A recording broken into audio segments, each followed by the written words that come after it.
না ফেরার দেশে পাড়ি জমালেন দেশের খ্যাতিমান আলোকচিত্রী চঞ্চল মাহমুদ।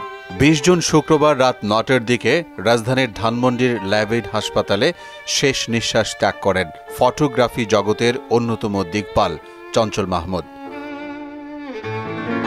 চঞ্চল মাহমুদ দীর্ঘদিন ধরে শারীরিক নানা জটিলতায় ভুগছিলেন। একাধিকবার হাসপাতালে থেকে চিকিৎসা নিয়ে ফিরেছেন নিজ ঘরে, কিন্তু এবার আর ফেরা হলো না তার। লাইফ সাপোর্টে থেকে মৃত্যুর সঙ্গে পাঞ্জা লড়ে পাড়ি জমান ওপারে। তিনি বাংলাদেশের ফ্যাশন ও মডেল আলোকচিত্র জগতে অন্যতম নাম। প্রায় ৪.৫ দশক ধরে আলোকচিত্রী হিসেবে কাজ করছেন তিনি। তার ফটোগ্রাফি নামে একটি প্রশিক্ষণ কেন্দ্র ছিল, যেখান থেকে দেশের অনেক মডেল অভিনেতা তার ছবির মধ্য দিয়েই পরিচিতি পেয়েছিলেন। বাংলাদেশে আধুনিক ফ্যাশন ফটোগ্রাফির ধারক ছিলেন চঞ্চল মাহমুদ। কাজ করেছেন দেশের শীর্ষ মডেল ফটোগ্রাফার ও শিক্ষক হিসেবেও।